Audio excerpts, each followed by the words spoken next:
किए तो आप इस चैनल को सब्सक्राइब कर लें, बेल आइकन को प्रेस कर लें। और इससे पहले हमने लगभग जो है 10 FLT और अपलोड कर दी हैं, तो आप उन्हें जाकर देख सकते हैं। इसके अलावा आप हमारे चैनल से MPPSC की तैयारी कर सकते हैं। आप जो है चैनल की प्लेलिस्ट जाकर देख लें, तो वहाँ से आपके लिए जो है बहुत सारी वीडियो मिल जाएंगी। तो चलिए हम शुरू कर लेते हैं। तो फर्स्ट वाला जो क्वेश्चन है वह कौन सा है हमारा, देखिए, निम्नलिखित में से कौन सा कथन गलत है। सारे ही क्वेश्चन जो है मोस्ट हैं और हमने अधिक से अधिक जानकारी आपके साथ आपको देने की कोशिश की है। तो आप कोशिश करें इस वीडियो को पूरा देखें, स्किप ना करें, ठीक है। तो 1773 का रेगुलेटिंग एक्ट कंपनी पर संसदीय नियंत्रण स्थापित किया गया था 1773 के एक्ट के तहत, ठीक है।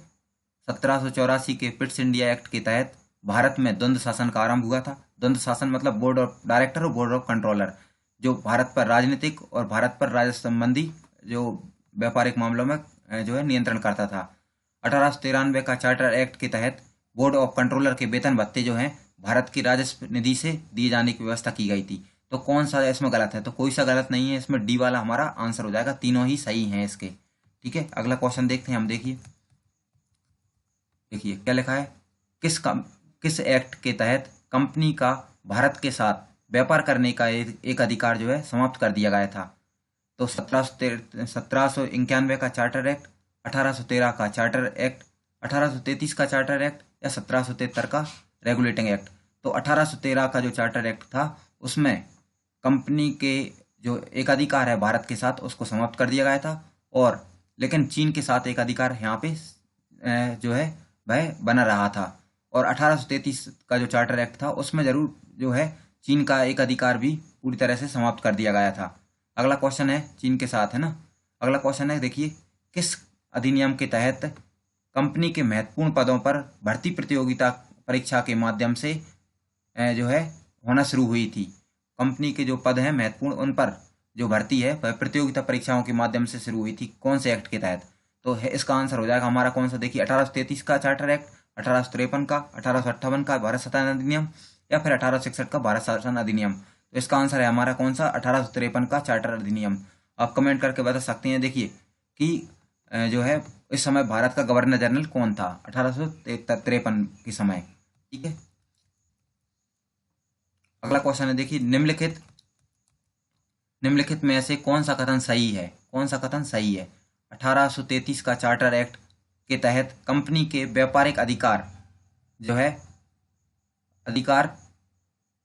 उनका समाप्त कर दिए गए थे। कंपनी के साथ जो व्यापारिक अधिकार थे वह पूरी तरह समाप्त कर दिए गए थे कंपनी के। अगला क्वेश्चन देखिए क्या है, जो है सेकंड वाला, 1813 के चार्टर एक्ट के तहत ब्रिटिश व्यक्तियों को भारत में कार्य करने की अनुमति मिली थी 1813 के में, ठीक है। 1858 भारत शासन अधिनियम के तहत भारत परिषद का गठन किया गया था। तो कौन सा इसमें जो पूछ रहे हैं कि सही है, तो इसका कौन सा आंसर हो जाएगा, उपरोक्त सभी कथन सत्य हैं। तो डी वाला हमारा इसका आंसर हो जाएगा कि सारे ही कथन जो है सत्य हैं। अगला क्वेश्चन देखते हैं हम, देखिए क्या लिखा है। क्वेश्चन नंबर 5, भारत शासन अधिनियम 1857 के संबंध में कौन सा कथन सही नहीं है। अब जो सही नहीं है वो उसको बताना है। कंपनी का नियंत्रण भारत पर पूरी तरह से समाप्त कर दिया गया था 1857 के तहत। देखिए अगला है, और ये 1857 का अधिनियम कब आया था, 1858 में पास होके आया था, ठीक है। भारत के गवर्नर जनरल का नाम बदलकर वायसराय कर दिया गया था। सेकंड वाला है, भारत के लिए एक मंत्री पद की व्यवस्था की गई थी, ठीक है। अगला है, भारत परिषद का सृजन हुआ था जिसमें कुल सदस्यों की संख्या 20 रखी गई थी।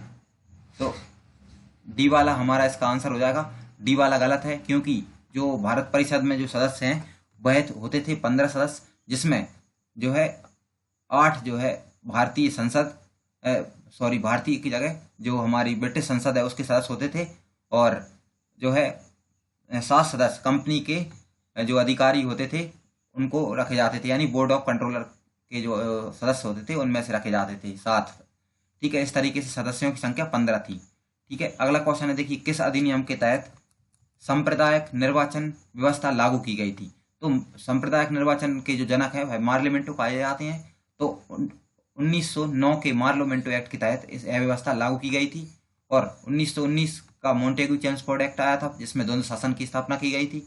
1858 के अधिनियम हम देख ही चुके हैं, 4 जो इसमें से 4 जो महत्वपूर्ण बिंदु थे, और 1835 का भारत शासन अधिनियम। देखिए 1835 के भारत शासन अधिनियम था, उसमें जो है द्वंद्व शासन को समाप्त कर दिया गया था, है ना। तो अब देखते हैं हम, देखिए अगला क्वेश्चन नंबर 7 क्या लिखा है। भारत शासन अधिनियम 1919 के संबंध में कौन सा कथन सही नहीं है। अब 1919 के संबंध में बताना है।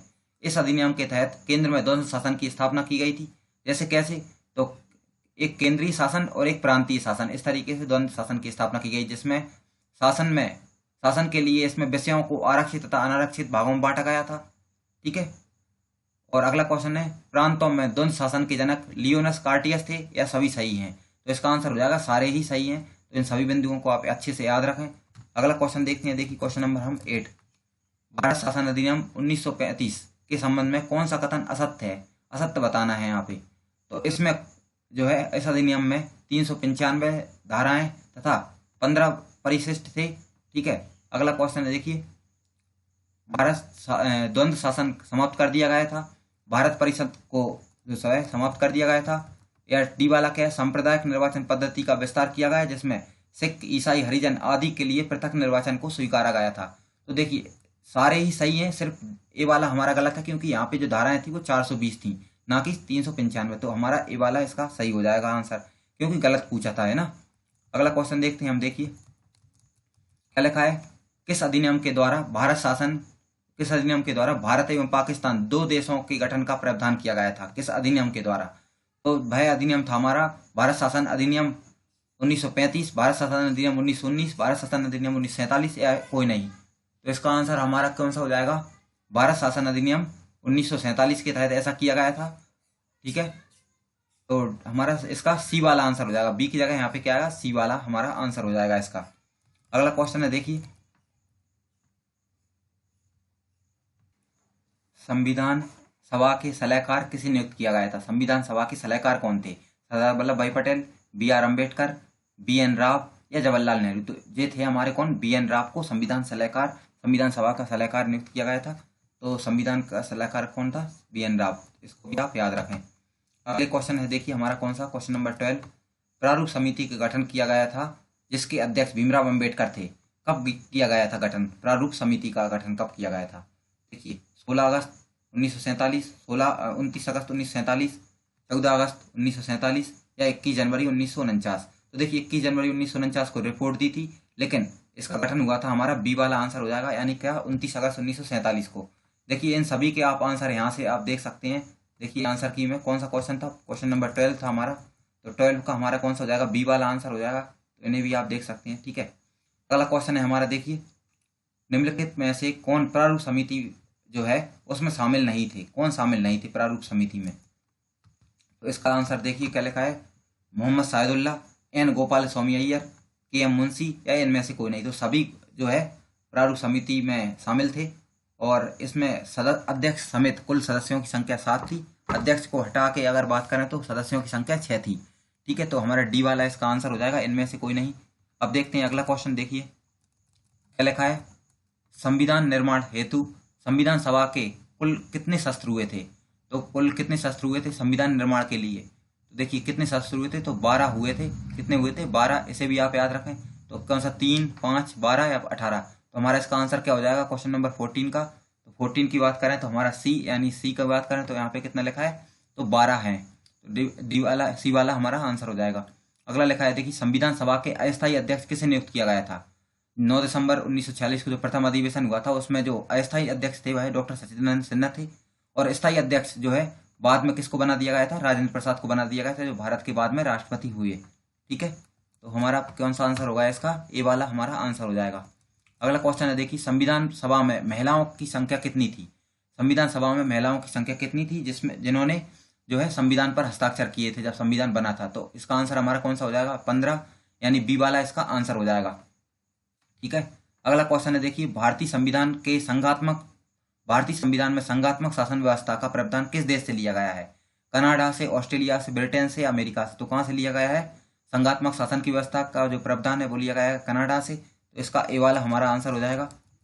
ठीक है। अगला क्वेश्चन है, निम्नलिखित में से कौन सा कथन संविधान के निर्माण के संबंध में असत्य है। संविधान जब बन रहा था तो उसके संबंध में कौन सा असत्य है। देखिए ब्रिटेन से संसदीय प्रणाली ली गई थी, सही बात है। अमेरिका से न्याय व्यवस्था ली गई थी और सर्वोच्च न्यायालय वगैरह, तो ये भी सही है। जापान से संविधान संशोधन प्रक्रिया ली गई थी, तो ये गलत है। देखिए संविधान संशोधन प्रक्रिया कहाँ से ली गई है? दक्षिण अफ्रीका से ली गई है। ऑस्ट्रेलिया से समवर्ती सूची ली गई, ये बात भी सही है। तो सी वाला हमारा इसका आंसर हो जाएगा। ठीक है, अगला क्वेश्चन देखते हैं हम। देखिए क्वेश्चन नंबर 19, संविधान निर्माण में राष्ट्रपति पर महाभियोग चलाने की प्रक्रिया किस देश से ली गई है?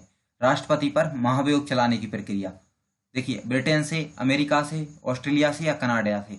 तो देखिए क्वेश्चन नंबर 19 की बात करें तो इसका आंसर हमारा क्या हो जाएगा? देखिए तो इसका आंसर क्या हो जाएगा? बी वाला हो जाएगा इसका आंसर। और बी में क्या लिखा है? अमेरिका। तो इसका आंसर हमारा क्या हो जाएगा? अमेरिका से जो है राष्ट्रपति पर महाभियोग चलाने की प्रक्रिया ली गई है, तो बी वाला इसका आंसर हो जाएगा। अगला क्वेश्चन देखते हैं। देखिए हम, मौलिक अधिकार का प्रावधान किस देश से लिया गया है? मौलिक अधिकार का प्रावधान तो देखिए कहाँ से लिया गया है? मौलिक अधिकार, मौलिक अधिकार तो मौलिक अधिकारों की संख्या थी संविधान में, मूल संविधान में 7 और वर्तमान में कितनी रह गई है? 6 रह गई है। तो वह ली गए हमें कहाँ से? अमेरिका से ली गए हैं, तो अमेरिका हमारा आंसर हो जाएगा सी वाला इसका। अगला क्वेश्चन है, देखिए भारत की संसद लोकसभा, राज्यसभा और राष्ट्रपति से मिलकर बनती है, संविधान के किस अनुच्छेद में लिखा है? तो संविधान का जो अनुच्छेद है 52, 53, 151 या फिर 79। तो हमारे संविधान के अनुच्छेद 79 में ऐसा लिखा हुआ है।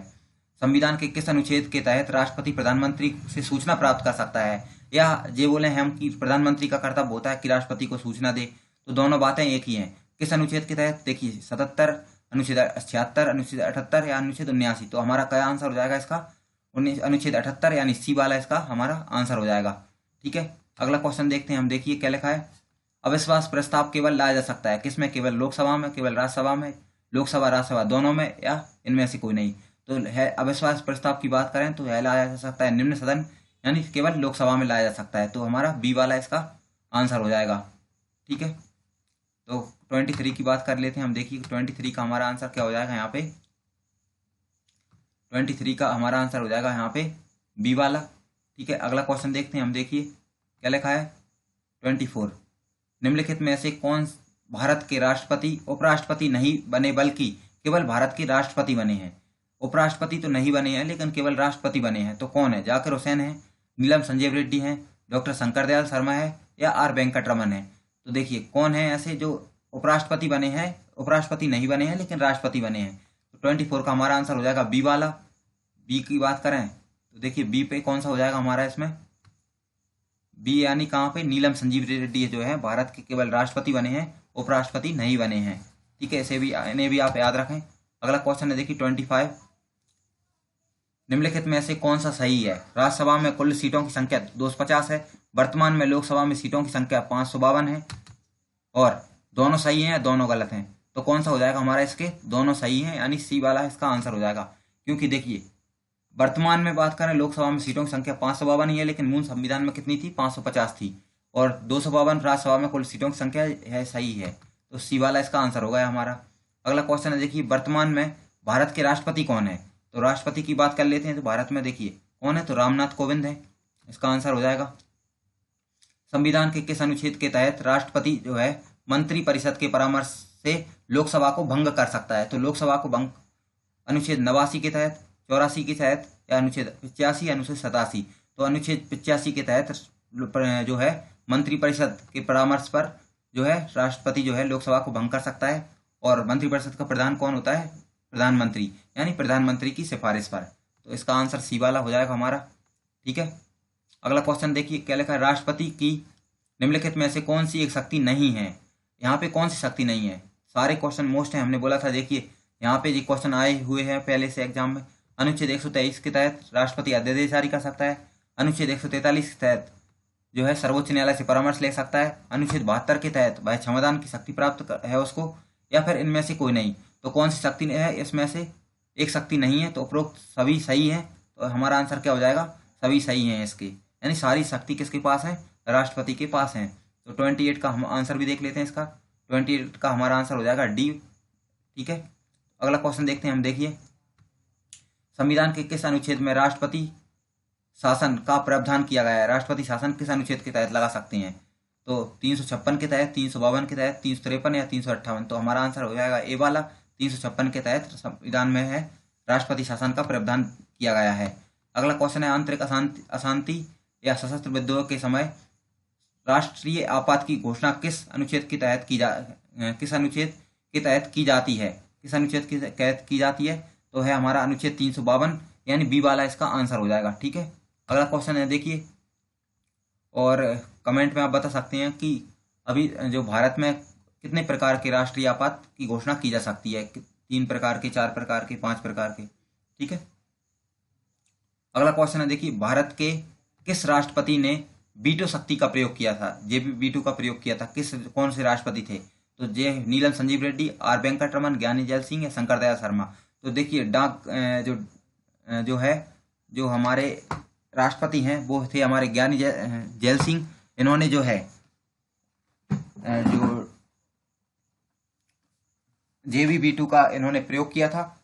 और जेबी वीटो क्या होती है, देखिए यहाँ पे जो राष्ट्रपति ना तो किसी विधेयक पर हस्ताक्षर करने के लिए हाँ करता है और ना ही ना करता है, यानी कुछ भी नहीं बोलता, तो इसी को क्या बोला जाता है, वीटो शक्ति बोला जाता है। ठीक है, तो ऐसी और ये डाकघर विधेयक पर इन्होंने ऐसा किया था।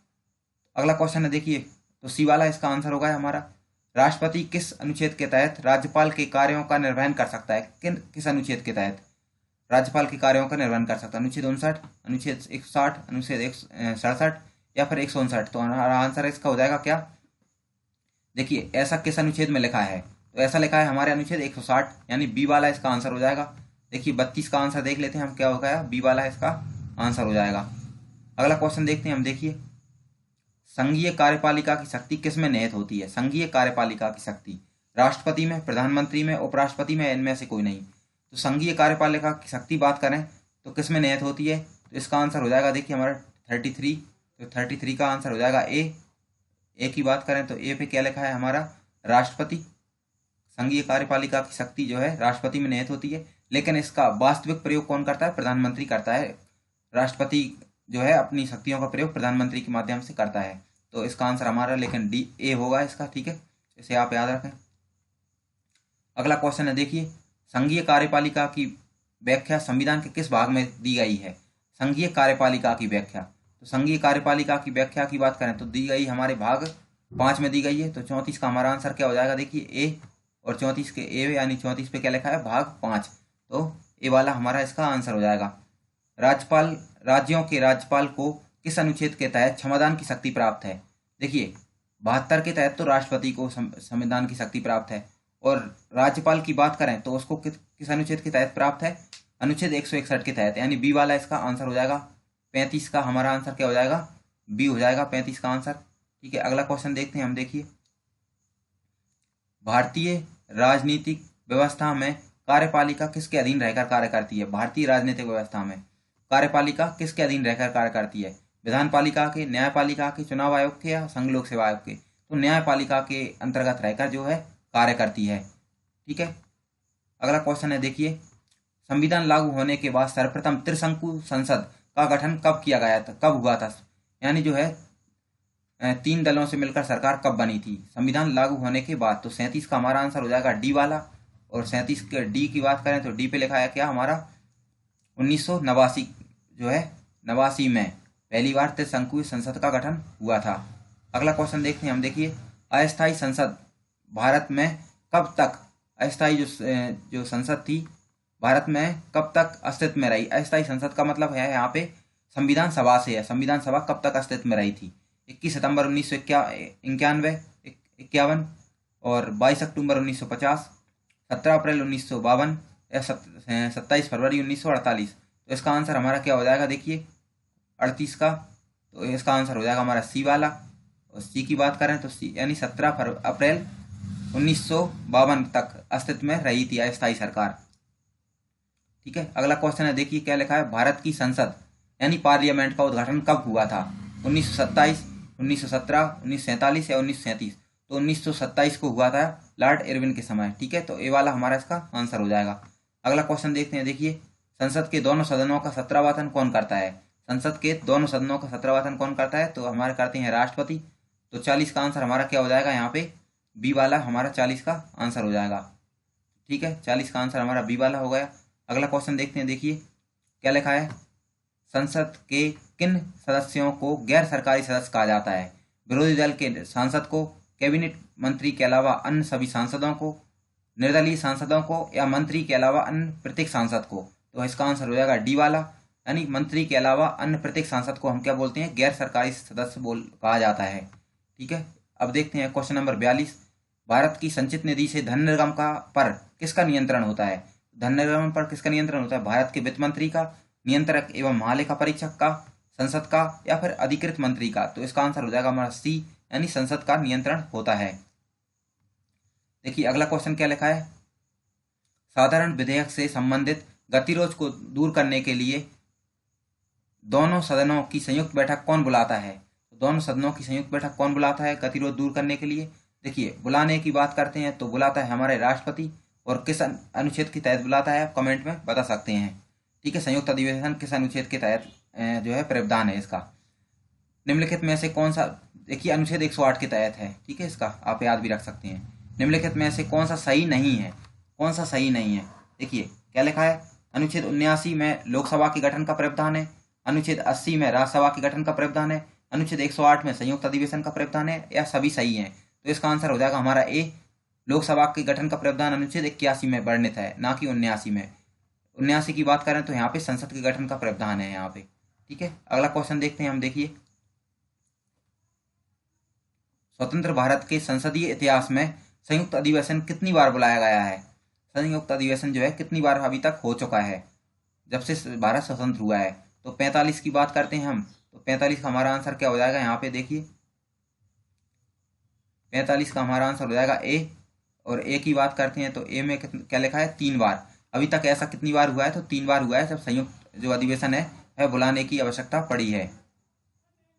अगला क्वेश्चन है, देखिए क्या लिखा है, संविधान संशोधन प्रस्ताव के संबंध में दोनों सदनों में मतभेद होने पर प्रस्ताव, देखिए संविधान संशोधन का जो प्रस्ताव है उसमें दोनों सदनों में मतभेद है। मतभेद का मतलब है एक ने पास कर दिया है और एक ने पास नहीं किया है, या ठीक है, तो इस स्थिति में क्या होगा, लोकसभा की इच्छा अनुसार कार्य होता है, संयुक्त अधिवेशन बुलाया जाएगा, प्रस्ताव गिर जाएगा, या राज्य की इच्छा पर पारित हो जाएगा, राज्यसभा की इच्छा अनुसार पारित हो जाएगा।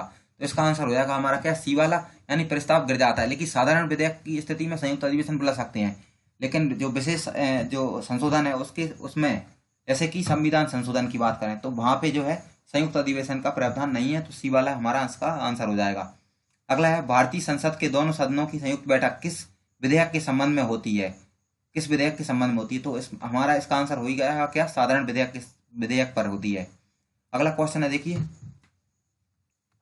यहाँ पे लिखा है, देखिए क्या लिखा है, संविधान के किस अनुच्छेद में धन विधेयक को परिभाषित किया गया, यानी धन विधेयक की परिभाषा किस अनुच्छेद में दी गई है? तो अनुच्छेद 109, अनुच्छेद 111, अनुच्छेद 112, अनुच्छेद 110। तो डी वाला इसका आंसर हो जाएगा, अनुच्छेद 110 में जो है परिभाषा ऐसी लिखी हुई है। अगला क्वेश्चन देखते हैं हम 49। देखिए हमारा जो लगभग आधा टेस्ट है वो कंप्लीट होने वाला है। तो क्या लिखा है, देखिए राज्य के लिए महाधिवक्ता का प्रावधान संविधान के किस अनुच्छेद में लिखा है? राज्य के लिए महाधिवक्ता, ठीक है, तो अनुच्छेद 165, अनुच्छेद 148, अनुच्छेद 168 या अनुच्छेद 189। तो इसका आंसर हो जाएगा हमारा ए वाला, राज्य का महाधिवक्ता के लिए जो प्रावधान है वह अनुच्छेद 165 में वर्णित है। तो आप कमेंट में बता सकते हैं कि केंद्र के लिए जो है महाधिवक्ता का प्रावधान किस अनुच्छेद में है। ठीक है, अगला क्वेश्चन है हमारा, मुख्यमंत्री का प्रावधान संविधान के किस अनुच्छेद में लिखा है? मुख्यमंत्री के लिए प्रावधान, मुख्यमंत्री का यानी राज्यपाल को सहायता देने के लिए एक मंत्रिपरिषद होगी जिसका प्रधान जो है मुख्यमंत्री होगा, ऐसा लिखा हुआ है। तो यह लिखा है संविधान के किस अनुच्छेद में? 75 में, 74 में, 163 या 161? तो लिखा हुआ है यहाँ पे, कहाँ पे, अनुच्छेद 163 में लिखा हुआ है। तो देखिए 50 का हम आंसर देख लेते हैं, और 50 का आंसर हमारा क्या हो जाएगा यहाँ पे, सी। तो अनुच्छेद कौन से में लिखा है ऐसा? अनुच्छेद 163 में लिखा हुआ है। अगला क्वेश्चन है, देखिए नागरिकों के मौलिक अधिकार का वर्णन संविधान के किस भाग में है? नागरिकों के मौलिक अधिकार का वर्णन, तो भाग 3 में, भाग 2 में, भाग 5 या भाग 4? तो मौलिक अधिकार की बात कर लेते हैं। तो मौलिक अधिकार अनुच्छेद 12 से अनुच्छेद 35 तक है, और भाग 3 के अंतर्गत यह रखे गए हैं। तो ये वाला इसका आंसर हो जाएगा, संविधान के किस अनुच्छेद के तहत मानव के दुर्व्यापार और बलात्श्रम का प्रतिशोध किया गया है, यानी उसको रोका गया है। तो किस अनुच्छेद के तहत ऐसा किया गया है? तो 52 का देख लेते हैं। देखिए 52 का हमारा आंसर क्या हो जाएगा यहाँ पे, बी। और बी की बात करें तो ऐसा अनुच्छेद 23 में ऐसा लिखा हुआ है। अगला क्वेश्चन देखिए, विधि के समक्ष समानता का अधिकार अनुच्छेद किस में लिखा है? किस अनुच्छेद में जो विधि के समक्ष समानता का अधिकार की बात कही गई है? तो अनुच्छेद 16, अनुच्छेद 13, अनुच्छेद 14 या 15। तो सी वाला इसका आंसर हो जाएगा। अगला क्वेश्चन है, देखिए, मौलिक अधिकारों के संबंध में कौन सा कथन असत्य है? असत्य की बोल रहे हैं यहाँ पे। बोलने की स्वतंत्रता अनुच्छेद 19 में वर्णित है। प्राण और दैहिक स्वतंत्रता अनुच्छेद 21 में लिखी है। और अनुच्छेद 17 में स्पर्शता का अंत कर दिया गया है, या फिर इनमें से कोई नहीं। तो इस जो है 54 का हमारा आंसर हो जाएगा डी वाला, यानी इनमें से कोई नहीं, सारे ही जो कथन है वह सत्य हैं। तो इसको भी आप याद रखें। अगला क्वेश्चन देखते हैं हम। देखिए क्या लिखा है, अल्पसंख्यक वर्गों के हितों का संरक्षण संविधान के किस अनुच्छेद में लिखा है? अल्पसंख्यक वर्गों के हितों का संरक्षण है ना, अनुच्छेद 29, अनुच्छेद 30, अनुच्छेद 28 या अनुच्छेद 31। तो 55 की बात कर लेते हैं, तो इसका आंसर हो जाएगा हमारा, देखिए 55 का बी वाला। और 55 के बी वाले की बात करते हैं तो यहाँ पे कितना लिखा है, अनुच्छेद 29 लिखा है, तो बी वाला हमारा इसका आंसर हो जाएगा। अब लिखा है संविधान के किस अनुच्छेद में कहा गया है कि अपशिष्ट शक्तियां केंद्र में निहित होंगी, यानी केंद्र सरकार में निहित होंगी? किस में लिखा है ऐसा? अनुच्छेद 248, अनुच्छेद 250, 251 या 265। तो ऐसा जो है वर्णन किया गया है अनुच्छेद 248 में। तो ए वाला हमारा इसका आंसर हो। अपशिष्ट शक्तियां क्या होती हैं? देखिए अपशिष्ट शक्तियां का मतलब है जिन शक्तियों का वर्णन संविधान में नहीं किया गया है, वो सारी शक्तियां हमें कहाँ देखने को मिलेंगी? वो सारी शक्तियां मिलेंगी हमें केंद्र में मिलेंगी। तो ऐसा लिखा हुआ है संविधान के किस अनुच्छेद में? तो 248 में लिखा है ऐसा। अगला क्वेश्चन है, देखिए, संपत्ति के अधिकार को किस संविधान संशोधन द्वारा हटा दिया गया था? तो इस किस संविधान संशोधन द्वारा हटाया गया था? तो 44वां संविधान संशोधन 1978 में हुआ था, और ऐसा 1978 में इस संपत्ति का अधिकार को हटा दिया गया था। अगला क्वेश्चन है, देखिए, क्या मूल संविधान में मौलिक अधिकारियों की संख्या कितनी थी? तो हम पहले ही बता चुके हैं, मूल संविधान की बात करें तो 7 थी, वर्तमान में कितनी रह गई है? एक हटा देने के बाद यहाँ पे तो 6 रह गई है। अगला क्वेश्चन देखते हैं, देखिए, मौलिक कर्तव्य किस समिति की अनुशंसा पर जोड़े गए हैं? तो देखिए सरदार स्वर्ण सिंह की समिति के अनुशंसा पर 42वें संविधान संशोधन 1976 में जो है मौलिक कर्तव्य जोड़े गए हैं। तो इसका आंसर हमारा क्या हो जाएगा? बी वाला इसका आंसर हो जाएगा। देखिए ग्राम पंचायत के गठन का प्रावधान संविधान के किस अनुच्छेद में है? ग्राम पंचायत का, तो नीति निर्देशक तत्वों के अंतर्गत ग्राम पंचायतों का गठन जो है संविधान के अनुच्छेद 40 के अंतर्गत ऐसा लिखा हुआ है। ठीक है, अगला क्वेश्चन देखते हैं हम। देखिए क्या लिखा है, राज्य समान नागरिक संहिता यानी समान सिविल संहिता लागू करने का प्रयास करेगा, ऐसा कहाँ लिखा है? तो किस अनुच्छेद में लिखा है? अनुच्छेद 44, 42, 45 या 40? तो इसमें लिखा है अनुच्छेद 44 में लिखा है हमारा, तो हमारा ए वाला इसका आंसर हो जाएगा। अगला क्वेश्चन देखते हैं, देखिए संविधान के किस अनुच्छेद में कहा गया है कि राज्य कृषि एवं पशुपालन को बढ़ावा देगा, ऐसा किस अनुच्छेद में लिखा हुआ है? तो अनुच्छेद 45, अनुच्छेद 46, अनुच्छेद 48 या अनुच्छेद 49? तो ऐसा लिखा हुआ है, देखिए किस अनुच्छेद में? तो 62 की बात कर लेते हैं हम। तो 62 में हमारा क्या लिखा है? देखिए 62 का हमारा आंसर है सी। हमारा क्या आंसर हो जाएगा? सी। और सी में क्या लिखा है? अनुच्छेद 48। तो सी वाला इसका आंसर हो जाएगा। अगला लिखा है, देखिए, क्या पर्यावरण के संरक्षण एवं संवर्धन में संबंधित राज्य नीति निर्देशक सिद्धांतों का कौन सा अनुच्छेद लिखा है? मतलब पर्यावरण का संरक्षण एवं संवर्धन करेगा राज्य, ऐसा नीति निर्देशक सिद्धांत के किस अनुच्छेद में लिखा है? तो लिखा है हमारे, देखिए कौन से अनुच्छेद में? 49 के 1 में, 48 के 2 में, 48 के 1 में या 49 के 1 में? देखिए यहाँ पे 49 का 1 लिखा है, तो यहाँ पे 49 का 2 आप कर सकते हैं यहाँ पे ना, यहाँ पे 2 सेम हो गए ना, इस कारण से। तो इसका आंसर हो जाएगा हमारा 63 का। और 63 का क्या लिखा है यहाँ पे? सी वाला आंसर हो जाएगा, यानी लिखा है 48 के 1 के अंतर्गत, यानी 48 का 1 मतलब 48 की ए भी आप इसको याद रख सकते हैं। अगला क्वेश्चन है, देखिए किस संविधान संशोधन के तहत मतदान की आयु 21 वर्ष से घटाकर 18 वर्ष कर दी गई है? तो देखिए किस अनुच्छेद के तहत ऐसा किया गया? 52वें संविधान संशोधन, या फिर किस संविधान संशोधन के तहत है ना? 69वें संविधान संशोधन, 86वां संविधान संशोधन या 61वें संविधान संशोधन? तो ऐसा किया गया था हमारा 61वें संविधान संशोधन, यानी डी वाला इसका हमारा आंसर हो जाएगा। 64 का हमारा आंसर क्या हो जाएगा? यहाँ पे 64 की बात करें तो डी वाला इसका आंसर हो जाएगा। ठीक है, अगला क्वेश्चन देखते हैं हम। देखिए क्या लिखा है, किस संविधान संशोधन के तहत धर्मनिरपेक्षता, अखंडता और समाजवादी जैसे शब्द जोड़े गए हैं? तो ऐसा किया गया किस अनुच्छेद में, किस संविधान संशोधन में? तो 42वें संविधान संशोधन 1976 में ऐसा किया गया था, तो हमारा बी वाला इसका आंसर हो जाएगा। देखिए अगला क्वेश्चन क्या लिखा है, किस संविधान संशोधन के तहत दिल्ली को राजधानी का दर्जा दिया गया है? दिल्ली को राजधानी का दर्जा 52वां संविधान संशोधन, 69वां संविधान संशोधन, 86वां संविधान संशोधन या फिर 61वां संविधान संशोधन? तो ऐसा किया गया हमारे कौन से में? बी वाला आंसर हो जाएगा, यानी 69वें संविधान संशोधन द्वारा दिल्ली को जो है राजधानी का दर्जा दिया गया है। अगला क्वेश्चन है, देखिए हमारा क्या, देखिए क्या लिखा है 67 में, संविधान के किस अनुच्छेद के तहत दल बदल विधेयक पारित किया गया था। किस अनुच्छेद, देखिए यहाँ पे अनुच्छेद लिखा है, जहां जहां अनुच्छेद लिखे हैं आप उसको संविधान संशोधन समझें, किस संविधान संशोधन के तहत, है ना, यहाँ पे मिस्टेक हुई है, तो यहाँ पे आप अनुच्छेद को हटा के क्या लिखेंगे, संविधान संशोधन समझे यहाँ पे, है ना। तो 52वें संविधान संशोधन 1985, 84वां संविधान संशोधन 2001, 44वां संविधान संशोधन 1978 या 36वां संविधान संशोधन 1975। तो ऐसा किस अनुच्छेद जो है संविधान संशोधन के तहत किया गया था। तो 52वें संविधान संशोधन 1985 के तहत जो है दल बदल विधेयक पारित किया गया था। तो ए वाला इसका हमारा आंसर हो जाएगा। अगला क्वेश्चन देखते हैं, देखिए दल बदल विधेयक कानून कब संशोधित किया गया और संपूर्ण दल के विधेयक को मान्यता दी गई। मतलब यहाँ पे क्या, वैसे जो है संशोधन की बात करें तो संशोधन हुआ था हमारे कहाँ पे, जो संशोधन हुआ था 91वां संविधान संशोधन था। और क्वेश्चन कौन सा क्वेश्चन नंबर देख रहे हैं, देखिए हम देख लेते हैं, इसका आंसर 68 है। और 68 की बात करें तो 68 का आंसर हो जाएगा हमारा, देखिए क्या, सी वाला इसका आंसर हो जाएगा। सी वाले की बात करें तो यहाँ पे कितना लिखा है, 91वां संविधान संशोधन के तहत ऐसा किया गया था।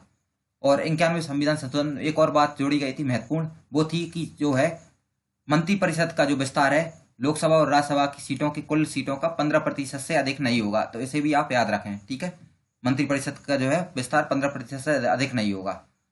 अगला क्वेश्चन है, देखिए आर्थिक रूप से पिछड़े वर्गों के लिए यानी सामान्य वर्गों के लिए 10% आरक्षण देने की जो व्यवस्था है संविधान संशोधन किस संविधान संशोधन द्वारा की गई थी। 101वां संविधान संशोधन, 102वां संविधान संशोधन, 104वां संविधान संशोधन या फिर 103वां संविधान संशोधन। तो ऐसी व्यवस्था की गई थी, देखिए हमारी किस संविधान संशोधन के द्वारा। 69 का हमारा आंसर हो जाएगा, 69 का क्या हो जाएगा हमारा, 69 का आंसर हो जाएगा यहाँ पे हमारा डी वाला। और डी की बात कर देते हैं तो डी में लिखा है हमारा क्या, देखिए 103वां संविधान संशोधन के तहत ऐसा हुआ था। तो डी वाला इसका आंसर हो जाएगा।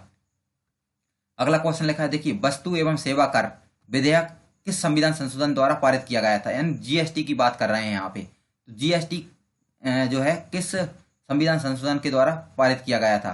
तो जीएसटी की बात कर लेते हैं, देखिए हमारा 70 और 70 का आंसर है हमारा ए में हमारा लिखा है 101वां संविधान संशोधन के द्वारा जो है जीएसटी को पारित किया गया था। अब कमेंट में बता सकते हैं कि जीएसटी को जो है भारत में लागू कब किया गया था, कौन सी डेट को किया गया था। देखिए अगला क्वेश्चन लिखा है क्या, संविधान के किस अनुच्छेद के तहत सर्वोच्च न्यायालय का प्रावधान है, सर्वोच्च न्यायालय के गठन का प्रावधान किस अनुच्छेद के तहत है। तो हमारा है अनुच्छेद 124 के तहत है, हमारा डी वाला इसका आंसर हो जाएगा। अगला क्वेश्चन लिखा है, देखिए संविधान के किस अनुच्छेद के तहत सर्वोच्च न्यायालय को न्यायिक पुनर्विलोकन की शक्ति प्राप्त है। न्यायिक पुनर्विलोकन का मतलब होता है, देखिए कोई निर्णय दे दिया उसमें सुधार कर सकती है सर्वोच्च न्यायालय। तो ऐसा किस अनुच्छेद में लिखा हुआ है, अनुच्छेद 127, अनुच्छेद 139, अनुच्छेद 137 या अनुच्छेद 129। तो ऐसा किया गया किस अनुच्छेद में, देखिए 72 का। और 72 का आंसर है हमारा सी वाला। और सी में यहाँ पे कितना लिखा है, देखिए अनुच्छेद 137 के तहत, 137 के तहत न्यायिक पुनर्विलोकन की शक्ति सर्वोच्च न्यायालय को प्रावधान जो है प्राप्त है। अगला क्वेश्चन देखते हैं हम, देखिए 73 और 73 में क्या लिखा है, देखिए संविधान के किस अनुच्छेद में सर्वोच्च न्यायालय को अभिलेख न्यायालय का दर्जा दिया गया है, यानी अभिलेख न्यायालय कहा गया है। अब अभिलेख न्यायालय क्या होता है, देखिए अभिलेख न्यायालय का मतलब जो है सर्वोच्च न्यायालय के जो सारे निर्णय हैं वो साक्ष्य के रूप में पेश किए जा सकते हैं और उन्हें क्या है, उन्हें जो है रखा जाएगा, उन्हें साक्ष्य के रूप में उन्हें रखा जाएगा। तो इसका आंसर हमारा क्या हो जाएगा, देखिए ऐसा कहाँ किस अनुच्छेद में लिखा हुआ है। तो ऐसा लिखा हुआ है हमारे अनुच्छेद, देखिए किस में, तो 73 की बात कर लेते हैं। देखिए 73 का हमारा आंसर हो जाएगा यहाँ पे कितना, ए वाला, ए की बात कर लेते हैं। और ए पे कितना लिखा है, 73 का 129 के तहत ऐसा कहा गया है। अनुच्छेद 129 में ऐसा कहा गया कि संविधान जो सर्वोच्च न्यायालय है भाई एक अभिलेख न्यायालय होगा। तो ए वाला इसका आंसर हो जाएगा। संविधान का अभिरक्षक किसे कहा जाता है, अभिरक्षक या अभिभावक, तो सर्वोच्च न्यायालय को कहा जाता है। अगला क्वेश्चन है, देखिए क्या लिखा है, भारत में चलित न्यायालय या मोबाइल कोर्ट का मानसपुत्र किसको कहा जाता है, किसका मानसपुत्र कहा जाता है चलित न्यायालय। तो है हमारा एपीजे अब्दुल कलाम का। तो ए वाला आंसर हो जाएगा इसका।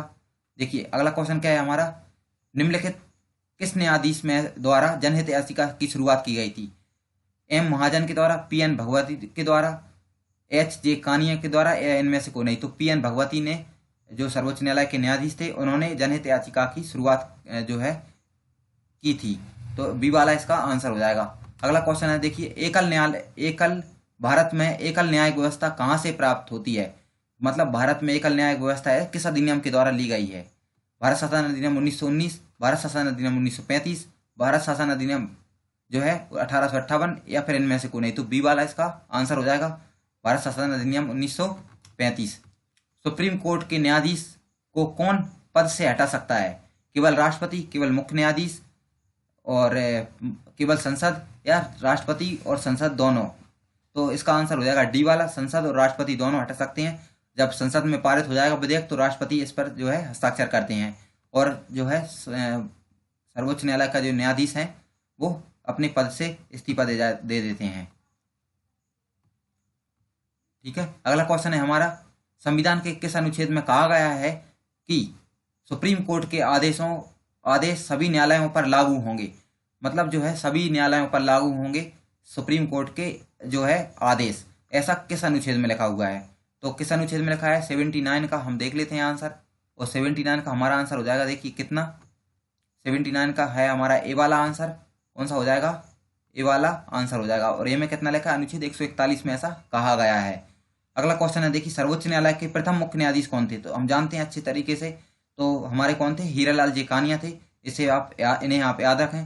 देखिए अगला क्वेश्चन है हमारा क्या, सर्वोच्च न्यायालय के मुख्य न्यायाधीश के पद पर सबसे लंबे समय तक जो है कौन रहे हैं? सर्वोच्च न्यायालय के मुख्य न्यायाधीश के पद पर सबसे अधिक समय तक कौन रहे थे? तो इसका आंसर हमारा क्या हो जाएगा? देखिए इसका आंसर है हमारा 81 का, और 81 का हमारा आंसर हो जाएगा। देखिए 81 की बात कर लेते हैं, हमारा टेस्ट पूरा ही होने वाला है, तो 81 का हमारा ए आंसर है, यानी वाई बी चंद्रचूड़ जो थे सर्वोच्च न्यायालय के मुख्य न्यायाधीश के पद पर सबसे अधिक समय तक रहे हैं। तो इन्हें आप याद रखें। अगला क्वेश्चन है, सर्वोच्च न्यायालय के मुख्य न्यायाधीश के पद पर सबसे कम समय तक कौन रहे हैं? देखिए यहाँ पे पूछा था सबसे अधिक समय तक, और अब पूछ रहे हैं सबसे कम समय तक। PN गजेंद्र गढ़कर, के सुब्बाराव, कमल नारायण सिंह, या MH बेग? तो कौन रहे थे? कमल नारायण सिंह रहे थे। तो हमारा सी वाला इसका आंसर हो जाएगा। कौन सा हो जाएगा? 82 का आंसर हमारा, 82 का है हमारा सी वाला आंसर। अगला देखते हैं हम, देखिए 83 क्वेश्चन नंबर 83 में क्या लिखा है? देखिए वर्ष 1973 में सर्वोच्च न्यायालय के किस मुख्य न्यायाधीश की नियुक्ति के समय स्थगन वरिष्ठता, जो स्थगन क्या लिखा है? देखिए सर्वोच्च न्यायालय के मुख्य न्यायाधीश की नियुक्ति के समय प्रस्थागन वरिष्ठता के सिद्धांत को पहली बार जो है ध्यान नहीं दिया गया था, उस पर पहली बार जो है उसका उल्लंघन किया गया था। वरिष्ठता का मतलब है यहाँ पे कि जो भी वरिष्ठ न्यायाधीश होगा उसको अगला न्यायाधीश बनाया जाएगा, मुख्य न्यायाधीश। तो ऐसा कब नहीं किया गया था? तो कौन न्यायाधीश ऐसे चुने गए थे इस स्थिति में? AN रे, या HM बेग, PN भगवती, या इनमें से कोई नहीं? तो ऐसा किन मुख्य न्यायाधीश के साथ हुआ था? तो 83 की बात कर लेते हैं। देखिए ए था, और 84 का सी वाला आंसर हो जाएगा। 83 का हमारा क्या हो जाएगा? ए वाला। क्या लिखा है? AN रे के द्वारा, AN जो रे थे वो सर्वोच्च न्यायालय के मुख्य न्यायाधीश बने थे जब वरिष्ठता के सिद्धांतों को पहली बार माना नहीं गया था। ठीक है, नकारा गया था, एक तरीके से बोल सकते हैं हम। निम्नलिखित में से किस मामले में उच्च न्यायालय का सर्वोच्च न्यायालय दोनों की अधिकारिता में आते हैं? यानी कौन से जो मामले हैं उच्च न्यायालय की अधिकारिता में भी आते हैं और सर्वोच्च न्यायालय की में भी आते हैं? राज्यों के मध्य परस्पर विवाद, और क्या लिखा है? केंद्र व राज्यों के मध्य विवाद, मूल अधिकार का संरक्षण, या संविधान के उल्लंघन का से संरक्षण? तो सी वाला इसका आंसर है, मूल अधिकार से संबंधित ऐसा मामला है जो केंद्र और जो हमारे सर्वोच्च न्यायालय और उच्च न्यायालय दोनों की अधिकारिता क्षेत्र में आते हैं। देखिए क्या लिखे है, जब राष्ट्रपति एवं उपराष्ट्रपति का पद खाली हो तो राष्ट्रपति के पद पर कौन कार्य करेंगे? तो इस स्थिति में करते हैं हमारे कौन? सर्वोच्च न्यायालय के मुख्य न्यायाधीश काम करते हैं। तो बी वाला इसका आंसर हो जाएगा। अगला क्वेश्चन लिखा है, देखिए मूल रूप से संविधान में सर्वोच्च न्यायालय के मुख्य न्यायाधीश के अतिरिक्त कितने न्यायाधीशों की व्यवस्था की गई थी मूल संविधान में? वैसे तो अभी हमारे कितने हैं? 30+1 हैं, लेकिन मूल संविधान में कितने लिखे थे? तो मूल संविधान में लिखे थे हमारे 86 का आंसर देख लेते हैं हम। 86 का हमारा आंसर है बी वाला। और बी में क्या लिखा है? देखिए बी यानी 7। तो मुख्य न्यायमूर्ति के अलावा 7 अन्य न्यायाधीश होते थे, तो मूल संविधान में 7 न्यायाधीशों की व्यवस्था की गई थी ऐसी। अगला क्वेश्चन है, देखिए RBI की जो है गठन कब किया गया था आरबीआई का गठन? तो कब किया गया था देखिए 1935, 1955, 1900 जो है 85 या 1948। तो बी वाला इसका हमारा आंसर देख लेते हैं हम। इसका कौन से का 87 का 87 का हमारा कौन सा आंसर हो जाएगा यहाँ पे? बी वाला इसका आंसर हो जाएगा। ठीक है, क्या हो जाएगा 1955। इसे आप याद रखें। ठीक है, अगला क्वेश्चन है भारत का सबसे बड़ा व्यापारिक बैंक कौन सा है? व्यापारिक बैंक की बात कर रहे हैं, देखिए आरबीआई, एसबीआई, जो आईसीआईसीआई या फिर बैंक ऑफ बड़ौदा। तो इसका आंसर हमारा एसबीआई हो जाएगा। ए वाला इसका आंसर है। रंगराजन समिति का संबंध किस क्षेत्र से है? देखिए बैंकिंग क्षेत्र से, कृषि क्षेत्र से, विनिवेश क्षेत्र से या फिर इनमें से कोई नहीं। तो विनिवेश क्षेत्र से जो है रंगराजन समिति का संबंध है। 89 का आंसर देख लेते हैं हम। देखिए क्या लिखा है 89 का हमारा आंसर हो जाएगा सी वाला। क्या आंसर हो जाएगा हमारा? सी वाला इसका आंसर हो जाएगा 89 का।